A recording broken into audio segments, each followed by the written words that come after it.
Friends, welcome back to my channel blog with Ankita.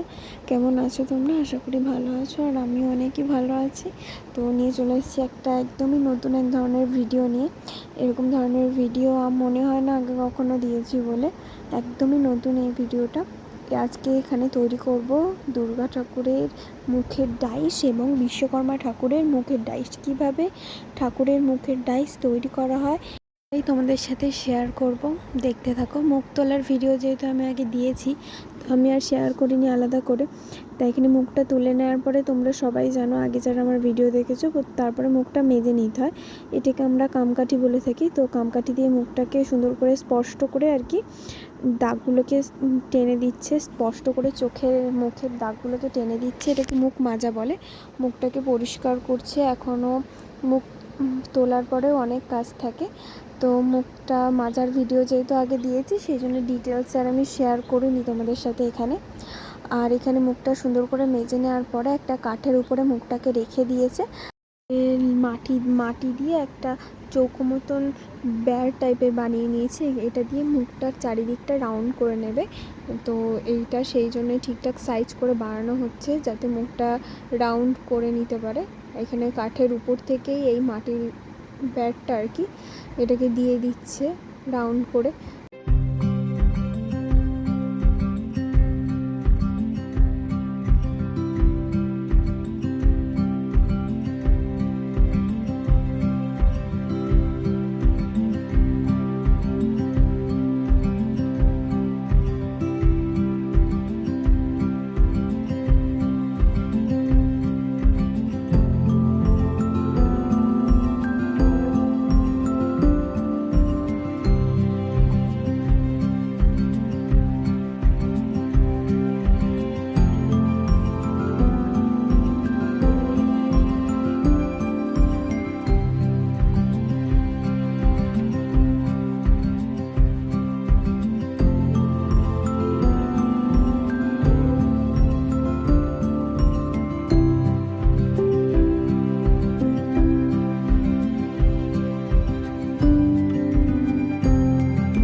পাচ্ছ বিশ্বকর্মা ঠাকুরের মুখটাও আমাদের রেডি হয়ে গেছে একদম সেমভাবেই। তো এখানে আমরা দুই ধরনের প্লাস্টার নেব। তো প্রথমে এই প্লাস্টারটা আমরা ইউজ করব, সেই কারণে এই প্লাস্টারটা আমরা একটা বাটির মধ্যে ঢেলে নিলাম। আর এই প্রথমের যে লেয়ারটা দেবো, এটা কিন্তু খুবই পাতলা করে দিতে হবে। একটা একটা করে লেয়ার দেবো, পাতলা থেকে একটু ঘন, ঘন করতে করতে গাঢ় হবে। প্রথমের লেয়ারটা আমরা যেটা দেবো ওটা খুবই পাতলা করে দিতে হবে। তারপরেরটা একটু গাঢ়, তারপরেরটা আর একটু গাঢ়, এরকম আস্তে আস্তে আমরা গাঢ় করে দিতে হবে। একেবারে দিলে কিন্তু অসুবিধা, মানে হবে না। তাই সেহেতু এখানে প্রথমে আমরা যে প্লাস্টারটা ইউজ করছি, তোমরা দেখতেই পাচ্ছ একদম পাতলা করে গোলা হয়েছে এই প্লাস্টারটা। এখানে দু ধরনেরই প্লাস্টার ইউজ করা হচ্ছে। আর প্লাস্টারটা কিন্তু খুবই সাবধানে রাখতে হয়, যাতে জল না লাগে, সেইভাবে রাখতে হয়। সেই কারণে একটা প্লাস্টার আমি ঢেলে দিচ্ছি, আর একটা দাদাই ঢেলে নিচ্ছে। এখানে দুর্গা ঠাকুরের মুখে দেওয়া হচ্ছে, দেখতেই পাচ্ছ। ওখানে বিশ্বকর্মা ঠাকুরের মুখটাও সেমভাবেই দেওয়া হচ্ছে। এইবারে আগের তুলনায় এইবারের প্লাস্টারটা গোলাটা কিন্তু একটু বেশি গাঢ় হয়েছে, দেখতেই পাচ্ছ তোমরা। এরকম আস্তে আস্তে একটু একটু করে গাঢ়টা করতে হবে। একেবারে গাঢ় করে মুখে দিলে কিন্তু প্রবলেম হতে পারে। তো আমাদের এইভাবেই বানানো হয় আর কি মুখের ডাইস। তো এখানে গাঢ় করে নিল আগের তুলনায়। তো দেখতে থাকো। দুটো মুখই কিন্তু সেমভাবেই আমাদের ডাইসটা দেওয়া হবে, একটা বিশ্বকর্মা ঠাকুরের ডাইস আর একটা মা দুর্গার ডাইস, মুখের ডাইস।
একদম রেডি হয়ে গেছে, আর উপরটা যেহেতু এবড়ো খেবড়ো ছিল এই জন্য ওপরটাও সুন্দর করে সমান করে নিয়েছি।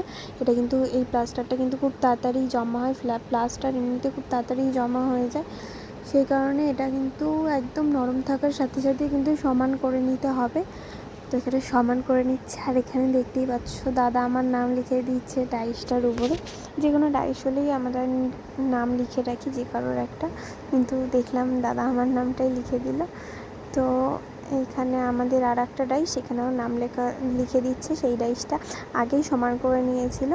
আর এখানে দেখতেই পাচ্ছ সাইড থেকে যে মাটির দলাগুলোকে দেওয়া হয়েছিল সেগুলো কিন্তু সরিয়ে নিয়েছে, আর মুখটা কিন্তু একেবারে জমে গেছে, প্লাস্টারটা একেবারে কিন্তু জমে গেছে দেখতেই পাচ্ছ। এবার তোমাদের সামনেই এখানে মাটিটাকে তোলা হবে, তো দেখো কতটা স্পষ্ট কি হয়েছে, তোমরা নিজের চোখেই দেখে নিও। এখানে কিন্তু একদম ফুল ভিডিওটাই তোমাদের সাথে শেয়ার করছি। এখানে মুখটাকে আস্তে আস্তে তুলতে হবে, খুবই সাবধানে তুলতে হবে যাতে মুখে কোনো প্রেশার না পড়ে। মুখটা এখনও আরেকটু নরম আছে, একটু শক্ত হবে, এটাকে এখন পাখার তলায় ঠান্ডা করতে দিতে হবে। আর মুখটা খুবই গরম ছিল, একদমই গরম ছিল, তাই এটা একদমই ধরা যাবে না, ভেতরের যে রেখাগুলো আছে তার সেগুলো মুছে যেতে পারে, সেই কারণে এটাকে এখন ঠান্ডা করতে দিতে হবে এই ডাইসটাকে। তো আমাদের মা দুর্গার মুখ একদমই রেডি হয়ে গেছে দেখলেই। এখানে বিশ্বকর্মা ঠাকুরের মুখটাকে তোলা হচ্ছে। মা দুর্গার মুখটা একদম খুবই স্পষ্ট এসছে দেখতেই পেলে। আর এখানে আস্তে আস্তে এবার বিশ্বকর্মা ঠাকুরের মুখটাও কিন্তু গরম ছিল, বিশ্বকর্মার মুখটাও কিন্তু মানে পাখার তলায় দিতে হবে ঠান্ডা করতে। তারপরে কিন্তু এখন কিন্তু এই ডাইসে কাজ করা যাবে না, একদম ডাইসটা ঠান্ডা হবে তারপরে। এখন খুবই গরম, এখন এটা আমরা পাখার তলায় রেখে ঠান্ডা করব। আর তোমাদের আমি দেখাচ্ছি, দেখছই কতটা স্পষ্ট এসছে, দুটো মুখই খুব সুন্দর স্পষ্ট এসছে, একদম পরিষ্কারভাবে তোলা হয়েছে মুখ দুটো। তো কেমন হয়েছে অবশ্যই জানিও কমেন্ট করে। নতুন একটা ভিডিও তোমাদের সাথে শেয়ার করলাম, কেমন লাগলো অবশ্যই জানিও। ভালো লাগলে লাইক কমেন্ট শেয়ার আর অবশ্যই সাবস্ক্রাইব করে দিও।